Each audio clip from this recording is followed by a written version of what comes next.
മറ്റൊരു വാർത്തയിലേക്ക് പോകുമ്പോൾ പത്തനംതിട്ടയിൽ പോലീസ് കഞ്ചാവ് കേസിൽ കസ്റ്റഡിയിലെടുത്ത് വിട്ടയച്ചയാൾ തൂങ്ങി മരിച്ചതിൽ ദുരൂഹത. കോയിപ്പുറം സ്വദേശി സുരേഷിനെയാണ് കൃഷിയിടത്തിൽ മാർച്ച് 22-ന് തൂങ്ങി മരിച്ച നിലയിൽ കണ്ടെത്തിയത്. പോസ്റ്റ്മോർട്ടം റിപ്പോർട്ടിൽ 4 വാരിയെല്ലുകൾ തകർന്നതും ചൂരൽ കൊണ്ട് അടിയേറ്റുമെന്നും വ്യക്തമാക്കുന്നുണ്ട്. സുരേഷിനെ മരിച്ച നിലയിൽ കണ്ടെത്തിയതിന്റെ തലേ ദിവസം വീട്ടിലെത്തി 2 പേർ കൂട്ടിക്കൊണ്ടുപോയതായി അമ്മ അമ്മിണി പ്രതികരിച്ചു. മൂന്ന് പേര് യൂണിഫോമിലായിരുന്നു. അവനെ വന്ന് വിളിച്ചു, അവനും കൂടെ പോയി. ഞാൻ പോലീസുകാരായോണ്ട് ഞാൻ ഒന്നും ചോദിച്ചില്ല. പോലീസുകാരുടെ വേഷത്തിലായോണ്ട് അവനെ കയറി വിളിച്ചപ്പോ ഞാൻ ഓർത്തു അപ്പൊ ഇവനെ ഇങ്ങനെ പോലീസുകാർ വിളിച്ചോണ്ട് പോവുകയൊക്കെ ചെയ്യുക പതിവുണ്ട്. അങ്ങനെയാണെന്നാ ഞാൻ വിചാരിച്ചത്. കാണാതെ വന്നപ്പോ ഞാൻ പോലീസ് സ്റ്റേഷനിൽ പോയി തിരക്കി. അവര് പറഞ്ഞോളെ വന്നിട്ടില്ലെന്ന് പറഞ്ഞ് പിന്നെ പലയിടത്തോട്ട് എല്ലായിടത്തും പോയി പിന്നെ അന്വേഷിച്ചു. പത്തനംതിട്ട മോർച്ചിൽ ഇരിപ്പുണ്ട് ഒരു ശവമെന്ന്. ഇതിൽ ആരുടെ കയ്യിൽ നിന്നാണ് ഇത് സംഭവിച്ചിട്ടുള്ളത് എന്നുള്ളത് എനിക്കറിയണം. ഇവിടെ മരണപ്പെടാൻ ഇവിടെ ഇത്രയും സ്ഥലങ്ങളുണ്ട്. 38-40 കിലോമീറ്റർ അത് പോയി അവിടെ പോയി തൂകേണ്ടതായ യാതൊരു കാരണമാണ് സംബന്ധിച്ചുണ്ടാകുന്നില്ല. അതൊക്കെ എന്താണെന്നുള്ളത് എനിക്ക് വ്യക്തമായിട്ട് അറിയണം. വിളിച്ചുകൊണ്ടുപോയ 3 പേരെ പറ്റി ചേട്ടന് വല്ല അറിവോ കാര്യങ്ങളോ? വിളിച്ചുപോയവരെ പറ്റി എനിക്ക് അറിവില്ല. പക്ഷേ ഇവിടെ അതാരാന്ന് എനിക്കും അറിയേണ്ടത്. എനിക്കറിയാൻ വയ്യ ആരാന്ന്. സംശയം ഉണ്ടെങ്കിൽ ഞാനത് പറഞ്ഞില്ല. എൻ്റെ ഏട്ടനല്ല നഷ്ടപ്പെടുക, എനിക്ക് അറിയാമില്ല.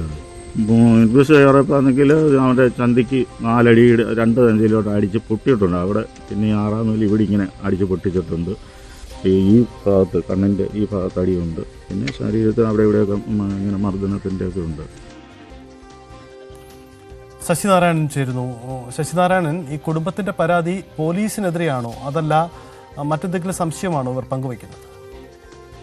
സജിത്തെ, പോലീസിനെതിരെയും ഒപ്പം മറ്റെന്തെങ്കിലും സംശയമുണ്ട്. ഈ 2 കാര്യം കുടുംബം പ്രധാനമായി ഉന്നയിക്കുന്നുണ്ട്. കാരണം 16-ാം തീയതിയാണ് കോയിപ്പുറം സ്വദേശിയായ സുരേഷിനെ കഞ്ചാവ് വീടി വലിച്ചെന്ന് പറഞ്ഞുകൊണ്ട് പോലീസ് കസ്റ്റഡിയെടുത്ത് സ്റ്റേഷനിൽ കൊണ്ടുപോയത്. തുടർന്ന് പോലീസ് പറയുന്നത് അതിനുശേഷം ഈ കഞ്ചാവ് വീടി വലിച്ച കേസുമായി ബന്ധപ്പെട്ട് കേസ് ചാർജ് ചെയ്തിട്ട് വിട്ടയച്ചു എന്നുള്ളതാണ് പോലീസ് പറയുന്നത്. തുടർന്ന് വീട്ടിലെത്തിയ സുരേഷ് 20-ാം തീയതി സുരേഷിനെ 3 പേർ രാത്രിയിൽ കാറിൽ വന്ന് കൂട്ടിക്കൊണ്ടുപോയെന്നാണ് അമ്മ പറയുന്നത്. അത് പോലീസുകാരാണെന്നുള്ള രീതിയിലാണ് അമ്മ പറയുന്നത്.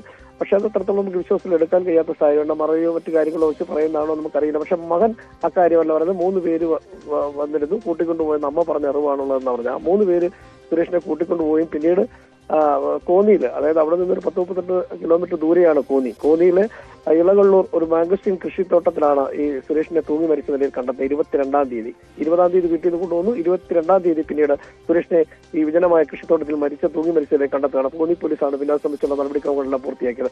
എന്തായാലും ഈ പോസ്റ്റ്മോർട്ടം റിപ്പോർട്ട് വന്ന കാര്യമാണ് വിവാദമായിട്ടുള്ളത്. 4 വാരിയല്ലുകൾ തകർന്ന നിലയിലാണ്. ഒപ്പം ശരീരത്തിൽ ചൂരൽ വടി കൊണ്ട് അടിച്ചതായ പാടുകൾ കണ്ടു ഉണ്ടായതായി സൂചിപ്പിക്കുന്നു. ഒപ്പം ബോഡിയിൽ ഉരഞ്ഞ പാടുകളുമുണ്ട്. ഇത്തരം കാര്യങ്ങളെല്ലാമാണ് ഈ സംശയം ഉണ്ടാക്കുന്നത്. വീട്ടിൽ നിന്ന് വിളിച്ചുകൊണ്ടുപോയത് ആരാണ് എന്നുള്ള കാര്യത്തെക്കുറിച്ച് കൃത്യമായൊരു അന്വേഷണം വേണ്ടിവരും. അതിനുശേഷമാണ് ഇത്തരമൊരു സുരേഷിന്റെ മൃതദേഹം അവിടുന്ന് കോയിപ്പുറത്ത് ഏകദേശം 38 കിലോമീറ്റർ ദൂരമുള്ള കോന്നിയിലെ പോലീസ് സ്റ്റേഷൻ പരിധിയിലാണ് സുരേഷിനെ തൂങ്ങി മരിച്ചതിൽ കണ്ടെത്തുന്നത്. ഈ കാര്യങ്ങളിലെല്ലാം ഒരു ദുരൂഹത നിലനിൽക്കുന്നുണ്ട്. അത് പോലീസിന്റെ ഭാഗത്തുള്ള പോലീസുകാരാണോ അതിന് മറ്റാരെങ്കിലും സുരേഷിനെ അപായപ്പെടുത്തിയതിനു ശേഷം കെട്ടിത്തൂക്കിയാണോ എന്നുള്ള കാര്യമൊക്കെയാണ് സംശയമാണ് വീട്ടുകാർ പറയുന്നത്. ഈ അമ്മയും ഒപ്പം സഹോദരൻ സജിയും ആരോപിക്കുന്നത്. എന്നാൽ ഈ കാരണത്തിൽ ഒരു വിശദമായ അന്വേഷണം വേണമെന്ന് കുടുംബം ആവശ്യപ്പെടുന്നു. പോലീസ് പൂർണ്ണമായി ഇത് നിരസിക്കുകയാണ്. കാരണം കസ്റ്റഡിയെടുത്ത് 16-ാം തീയതി കസ്റ്റഡിയെടുത്ത കാര്യം എടുത്ത് കഞ്ചാവ് വീടി വലിക്കുന്ന കാര്യം കണ്ടുകൊണ്ട് കസ്റ്റഡിയെടുത്തതിന് ശേഷം വിട്ടയച്ചു. കേസ് ചാർജ് ചെയ്തതിനു ശേഷം വിട്ടയച്ചു. അതിനുശേഷം പിറ്റേ ദിവസം വീട്ടിൽ സ്റ്റേഷനിലേക്ക് വിളിച്ചു വരുത്തി. അത് അന്നേരം അമ്മയും ഉണ്ടായിരുന്നു. അമ്മയോടൊപ്പം തന്നെ വന്നതിന് ശേഷമാണ് ഈ വണ്ടി ഒരു വാഹനം ബൈക്കിനകത്താണ് നേരത്തെ സുരേഷ് സഞ്ചരിച്ചിരുന്ന ബൈക്ക് അവിടെ ഉണ്ടായിരുന്നു. അതിന്റെ കാര്യങ്ങളൊക്കെ പറഞ്ഞ ശേഷം തിരിച്ചയക്കുകയും താക്കോൽ കൊടുത്ത് തിരിച്ചയക്കുകയും ചെയ്യുന്നതാണ് പോലീസ് നമ്മളോട് പറയുന്നത്. പക്ഷെ തുടർന്നുള്ള 16-ാം തീയതിക്ക് ശേഷം 22-ാം തീയതി ഇടയ്ക്കുള്ള സമയങ്ങളിൽ നടന്നിട്ടുള്ള കാര്യങ്ങളെ കുറിച്ച് ഇപ്പോഴും അവ്യക്തത നിലനിൽക്കുകയാണ്.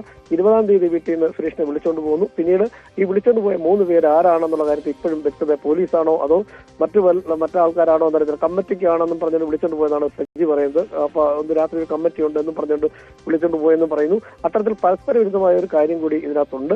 എന്തായാലും ഈ മരണം സ്ഥിരീകരിക്കലുള്ള ഒരു ആരോപണം ഈ കുടുംബം മുന്നോട്ട് വെക്കുന്നു. അത് ആരാണ്, പോലീസിന്റെ ഉദ്യോഗം കൊണ്ടാണോ സുരേഷ് ആത്മഹത്യ ചെയ്തത് അതോ മറ്റാരെങ്കിലും സുരേഷിനെ അപായപ്പെടുത്തിയാണോ എന്നുള്ള കാര്യമാണ് പ്രധാനമായും കുടുംബം മുന്നോട്ട് വെക്കുന്നത്. വിശദമായ ഒരു അന്വേഷണം ഇക്കാര്യത്തിൽ വേണമെന്നും കുടുംബം ആവശ്യപ്പെടുന്നു. സൈത്തെ യെസ്, എന്തായാലും പത്തനംതിട്ടയിലെ ആ യുവാവിൻ്റെ ആ വ്യക്തിയുടെ തൂങ്ങി മരണം അത് സംബന്ധിച്ച നിരവധി സംശയങ്ങൾ ഉയരുകയാണ്. കുടുംബത്തിനും വലിയ ആക്ഷേപമുണ്ട്. പോലീസ് ഇക്കാര്യത്തിൽ പരിശോധന, അതാണ് കുടുംബം ഉന്നയിക്കുന്ന കാര്യം.